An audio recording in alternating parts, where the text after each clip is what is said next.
আফলাহা মান যাক্কাহা ওয়া ক্বাদ খাবা মান দাসসাহা। অবশ্যই সফল কাম হয়েছে তারা শয়তানের ধোঁকা থেকে নিজেকে সেভ করে নিজের জীবনকে পবিত্র আর পরিশুদ্ধ বানিয়েছে যারা। সফল কাম হলো তারা। মুমিনরা তাদের জীবনটাকে পবিত্র রাখে, পরিশুদ্ধ রাখে, পবিত্র পরিশুদ্ধ জীবন যাপন করে যারা, প্রকৃত মুমিন হলো তারা। আর এই সকল গুণ অর্জন করবে যারা, জান্নাতুল ফেরদাউসের অধিবাসী হয়ে যাবে তারা। এরপরে আল্লাহ তাআলা মুমিনের 4 নাম্বার গুণাবলী বলছেন, ওয়াল্লাযীনা হুম লিফুরুজিহিম হাফিযুন।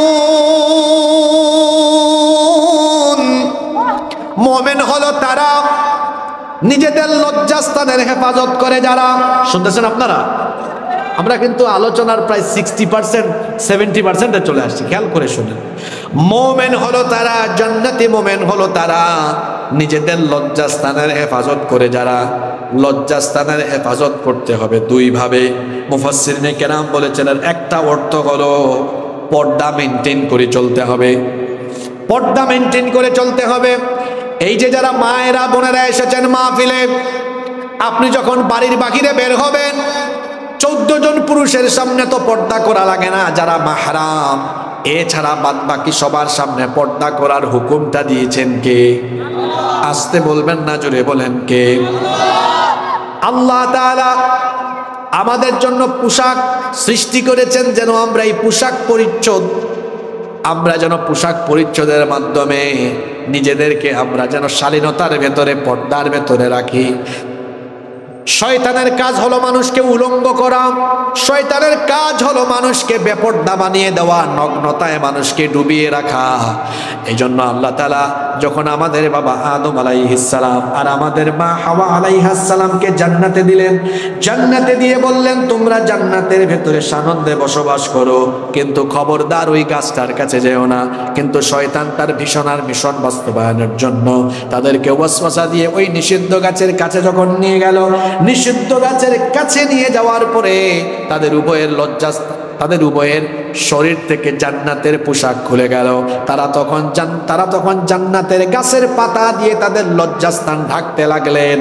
আল্লাহ তাআলা তখন উভয়কে বললেন, আলাম আনহাকুমা আন তিলকুমা শাজারা, আমি কি তোমাদেরকে এই গাছের ব্যাপারে নিষেধ করি নাই? কেন তোমরা এখানে এসেছো? তাদের শরীর থেকে জান্নাতের পোশাক খুলে পড়ে গেল, তারা উলঙ্গ হয়ে গেলেন। তাহলে বলেন তো শয়তানের কাজ মানুষের শরীরে কাপড় রাখা না খুলে ফেলা? জোরে বলেন, শয়তানের কাজ মানুষের শরীরে কাপড় রাখা না খুলে ফেলা।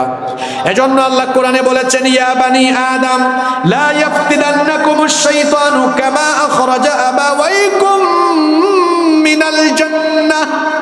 হে আদম সন্তান, শয়তান যেন তোমাদেরকে ফিতনায় না ফেলে, যেভাবে ফিতনায় ফেলেছিল তোমাদের বাপ আর মা দুজনকে।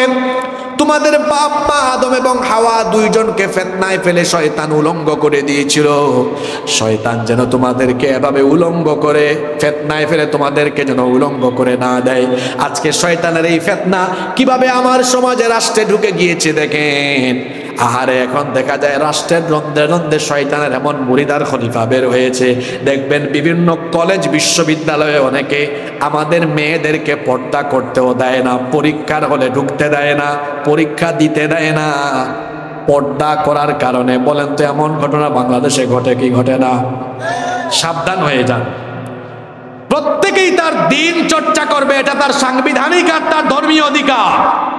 যদি কেউ অশালীন পোশাক পরে চলতে পারে, এটা যদি তার অধিকার হয়, তাহলে শালীন পোশাক এবং পর্দা করে যদি বিশ্ববিদ্যালয়ের ক্যাম্পাসে কেউ ঢুকে, এটাও তার ধর্মীয়, নাগরিক এবং সাংবিধানিক অধিকার। এই অধিকারে কেউ হস্তক্ষেপ করতে পারবে না। এটা বাংলাদেশে করতে দেওয়া হবে? লজ্জাস্থানের হেফাজত প্রথমে করতে হবে পর্দা মেনটেন করে। ঘরের নারীদেরকে পর্দা মেনটেন করাবেন। যেই পুরুষ তার ঘরের নারীদেরকে পর্দা মেনটেন করায় না, ওই পুরুষের নাম হলো দাইয়ুস। আর দাইয়ুস কখনো আল্লাহর জান্নাতে ঢুকতে পারবে?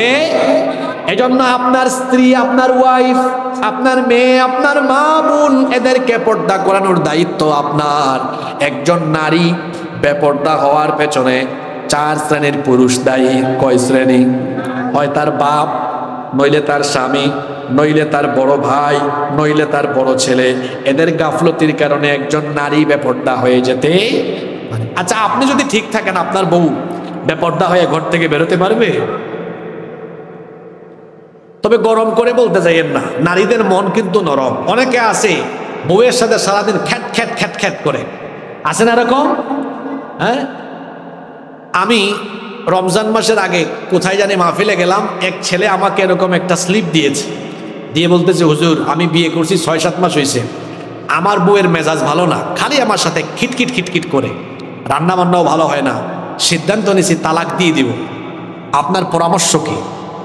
তা আমি তাকে জবাব বললাম, ব্যাককল ছেলে, নিজের বউ কন্ট্রোল করতে পারো না, একটু মেজাজ খিটখিট খিটখিট রাগ করে, এজন্য কি তালাক দিতে হবে?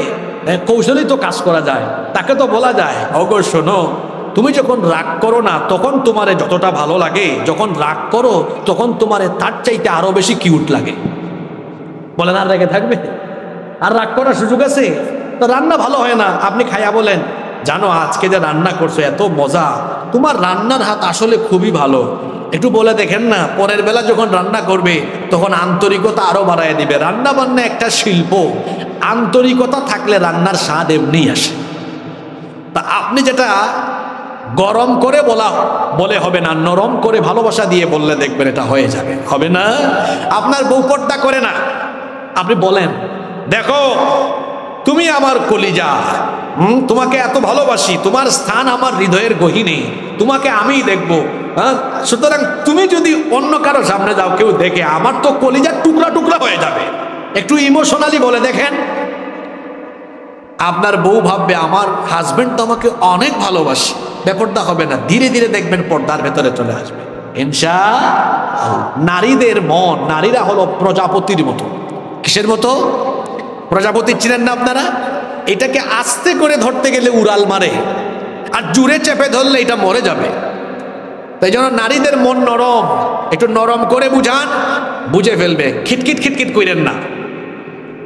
নারীদেরকে সম্মান করবেন, নারীদেরকে সম্মান করবেন। নারী হলো মায়ের জাতি, আমাদের পায়ের তলায় জুতা, আর নারীরা মায়ের জাতি হওয়ার কারণে তাদের পায়ের তলায় আল্লাহ জান্নাত রেখে দিয়েছেন। সুবহানাল্লাহ। যারা অবিবাহিত ছেলে পেলে আসো, রাস্তাঘাটে মেয়েদেরকে দেখলে ইতরের মতো, ছোট লোকের মতো মেয়েদেরকে ডিস্টার্ব করো না। তোমার বোনকে যদি কেউ এরকম করতো তোমার কেমন লাগতো? তাই এক ছেলে আমার একদিন কই, হুজুর সবাইরে যদি আমার বোন মনে করি, আমার বউ হবে কোনটা? তো বউ যেটা হবে নসিবে এটা আছে, এমনি এটাকে আপনার সাথে জোড়া মিলাইয়া দিবেন কে? আপনি তো টেনশন করেন কেন? বিবাহ করার আগে বিবাহ বহির্ভূত সকল ধরনের হারাম সম্পর্ক থেকে নিজেকে সেভ করেন। যারা ছাত্র জীবনে নারীর ফিতনায় পড়বে, তোমার কেরিয়ার শেষ হবে, আমি বলে গেলাম, তোমার জীবন শেষ হয়ে যাবে, ধ্বংস হয়ে যাবে। আর শোনো, আর কিভাবে বুঝায় বলতাম, যারা পড়াশোনা করো, তুমি তোমার ক্লাসের মেয়ের দিকে যে তাকাও আর তার সাথে রিলেশন করার অপচেষ্টা করো, এটাকে আমি চেষ্টা বলি নাই, অপচেষ্টা বলেছি। তুমি কোন দুঃখেই কাজটা করো আমারে বলো তো ভাই? হ্যাঁ, আমরাও তো তোমার এই বয়স পাস করে আসছি। তুমি যখন অনার্স মাস্টার্সে পড়বা, তোমার ক্লাসের এই সহপাঠী মেয়ের দেখবা 2-3টা বাচ্চা হয়ে গেছে, কারণ মেয়েদের বিয়ে আগে হয়। তুমি যখন বিয়ে করতে যাবা তখন দেখবা তার ছেলে মেয়ে কয়েকটার বয়স 5-6 বছর হয়ে গেছে। কি বলেন? যাদের বয়স 35-40 আছে, কথা ঠিক বলছি না? তো তুমি, আমি এবার ছাত্রদেরকে বলছি যারা ক্লাস 9-10-এ পড়ে, এখন তো এরাই সব বুঝে, এই কাজ করো না, এই বয়সে পড়াশোনায় মনোযোগী হও। কারণ এই যে আল্লাহ আয়াতে বলছেন মুমিনদের গুণাবলী হলো সে তার লজ্জাস্থানের হেফাজত করবে। এর একটা অর্থ হলো যেমন পর্দা মেনটেন করা, 2 নম্বর অর্থ হলো বিবাহ বহির্ভূত সকল হারাম সম্পর্ক থেকে নিজেকে সেভ করা। আজকে বিবাহ বহির্ভূত হারাম সম্পর্ক আমাদের সমাজে বেড়েই চলেছে, কথা ঠিক না বেঠিক? খবরদার, আমি আমার স্কুল কলেজ ইউনিভার্সিটি পড়ুয়া ভাইদেরকে বলছি, পর্দার আড়ালের বোনদেরকেও বলছি, খবরদার বিবাহ বহির্ভূত সম্পর্ক থেকে নিজেকে হেফাজত করেন। আল্লাহর নবী আপনাদের ব্যাপারে কত বড় সুসংবাদ দিয়েছেন। আল্লাহর নবী বলেছেন, মাইয়াদমাল্লি মা বাইনা লাহিয়াইহি ওয়া রিজলাইহি আদমানু লাহুল জান্নাহ। যে ব্যক্তি তার দু চোয়ালের মধ্যবর্তী জায়গা অর্থাৎ জিহবা আর দু উরুর মধ্যবর্তী জায়গা অর্থাৎ লজ্জাস্থান, এই দুইটা জিনিসের জিম্মাদারি হেফাজত যারা করবে, আল্লাহর নবী বলেছেন কাল কিয়ামতের দিন আমি নবী নিজে তাদের জন্য জান্নাতের জিম্মাদার হয়ে যাব। আপনি যদি আপনার চরিত্রটাকে ঠিক রাখতে পারেন, পবিত্র রাখতে পারেন, আপনার জন্য জান্নাতে যাওয়ার সুপারিশকারী হয়ে যাবেন মুহাম্মাদুর রাসূলুল্লাহ সাল্লাল্লাহু। আল্লাহ আমাদের চরিত্রকে সুন্দর বানিয়ে দাও। 5 এবং 6 নম্বর গুণ হলো আল্লাহ তাআলা একই আয়াতেই দুই গুণের কথা বলেছেন, ওয়াল্লাযীনা হুম লিআমানাতিহিম ওয়া আহদিহিম রাউন। সফল কাম মুমিন হলো তারা আমানত আর ওয়াদা রক্ষা করে যারা। 6 নম্বর আমানত, 7 নম্বর ওয়াদা, এই দুইটা জিনিস যারা পালন করে, আমানতের খেয়ানত করা এটা কিন্তু মুনাফিকের আলামত, মুনাফিকের লক্ষণ। আবার আমানতের খেয়ানত এটা কিয়ামতেরও আলামত। আপনার কাছে কেউ কোনো কথা বললে, কেউ কোনো জিনিস বা বস্তু রাখলে আমানতের খেয়ানত করবেন না। আবার প্রত্যেকটা দায়িত্ব হলো আমানত। এই যে স্কুল, মনে করেন স্কুলে আপনি চাকরি করেন, এটাও আমানত। আপনাকে যে ডিউটি দেওয়া হয়েছে, দায়িত্ব দেওয়া হয়েছে, এটা যদি সঠিকভাবে পালন করেন তো আমানতদারিতা ঠিক থাকবে। যদি আপনি গাফলতি করেন তো খেয়ানত হয়ে যাবে। একজন মুমিন দায়িত্বের ব্যাপারে গাফেল হবে না, অবহেলা প্রদর্শন করবে না, কারণ দায়িত্বে গাফলতি করা এটাও হলো আমানতের খেয়ানত। আবার রাষ্ট্রীয় বা জনগণের দায়িত্বে থাকলে পরে সেটাও কিন্তু জনগণের আমানত, সেই আমানত রক্ষা করতে হবে। আর এটা বড় গুরুত্বপূর্ণ বিষয়। একটা রাষ্ট্রের দায়িত্বশীল ব্যক্তিবর্গ যখন খেয়ানতকারী হয়, সেই রাষ্ট্র তখন উন্নত হতে পারে না, সমৃদ্ধ হতে পারে না। আর একটা রাষ্ট্রের দায়িত্বশীল ব্যক্তিবর্গ যখন আমানতদার হন, ওই দেশে তখন রহমত আর বরকত বাড়িয়ে দেন কে? আরো জোরে বলেন কে? আমার একটা ঘটনা মনে পড়লো, ঘটনাটা কি বলবো? ওমর ইবনুল খাত্তাব রাদিয়াল্লাহু আনহু অর্ধ দুনিয়ার শাসনকর্তা ছিলেন। তিনি একদিন তার ঘরের ভেতরে মোমবাতি জ্বালিয়ে কাজ করছেন। এমন সময় কিছু লোক ঘরে ঢোকার জন্য দরজায় নক করলেন। তিনি ভেতরে না ঢুকায় দরজার মধ্যে আটকে দিলেন। তার সামনে থাকা মোমবাতির আগুন ফু দিয়ে নিভিয়ে নতুন আরেকটি মোমবাতিতে আগুন ধরালেন। এরপরে বললেন তোমরা ভেতরে আসো। এরা ভেতরে ঢুকেই বলল, আমিরুল মুমিনিন, আপনার সামনে তো মোমবাতিতে আগুন ধরানো ছিল, সেটা ফু দিয়ে নিভিয়ে নতুন করে আরেকটা মোমবাতিতে আগুন জ্বালালেন কেন? তিনি তখন বললেন, তোমরা আসার আগ পর্যন্ত আমি রাষ্ট্রের টাকায়, জনগণের টাকায় কেনা মোমবাতির আগুন জ্বালিয়ে জনগণের কল্যাণে অফিসিয়াল কাজ করছিলাম। তোমরা যখন আসার জন্য অনুমতি চাইলে চিন্তা করলাম জনগণের টাকায়, রাষ্ট্রের টাকায় কেনা মোমবাতির আলো জ্বালিয়ে তোমরা তোমার আত্মীয় ব্যক্তিগত কথা বললে জনগণের সম্পদের খেয়ানত হবে, রাষ্ট্রের সাথে গাদ্দারি হবে, কিয়ামতের ময়দানে আল্লাহর কাছে আসামি হয়ে দাঁড়াতে হবে। এই অনুভূতি যখন আমার অন্তরে তৈরি হলো, তখন আমি রাষ্ট্রের টাকায়, জনগণের টাকায় কেনা মোমবাতির আগুন ফু দিয়ে নিভিয়ে দিয়ে নিজের টাকার মোমবাতি জ্বালিয়ে তোমাদের সাথে এখন কথা বলছি। সুবহানাল্লাহ পড়তে ইচ্ছে করে না? আমার দেশের উন্নতি সমৃদ্ধির জন্য এইরকম আল্লাহওয়ালা পরহেজগার শাসক আমরা চাই কি চাই না? জোরে বলেন, চাই কি চাই না? এরকম পেতে চাইলে এই কোরআনকে শুধু মাহফিলের মঞ্চে আর মসজিদ মাদ্রাসায় রেখে দিলে চলবে না। এই কোরআনকে মসজিদ মাদ্রাসা মাহফিলের মঞ্চে রাখার পাশাপাশি আল্লাহর কোরআনকে পার্লামেন্ট পর্যন্ত নিয়ে যেতে হবে। তাহলেই এই দেশের উন্নয়ন সম্ভব, এই দেশকে সমৃদ্ধ করা সম্ভব। কারণ আল্লাহর কোরআন ছাড়া মানুষের তৈরি করা আইন দিয়ে দেশ পরিচালিত হলে, এই সব মানুষের তৈরি করা আইন দিয়ে দেশ থেকে অন্যায়ও কমবে না, দেশ থেকে অন্যায় অপরাধও কমবে না, দেশ ক্ষুধামুক্ত হবে না। অন্যায় অপরাধ 54 বছর ধরে তো আপনারা কমাইতে পারেন নাই বাংলাদেশে। 71 সালে স্বাধীন হয়েছে দেশ, 2025 পর্যন্ত অন্যায় অপরাধ আপনারা কমাইতে পারেন নাই। এই যে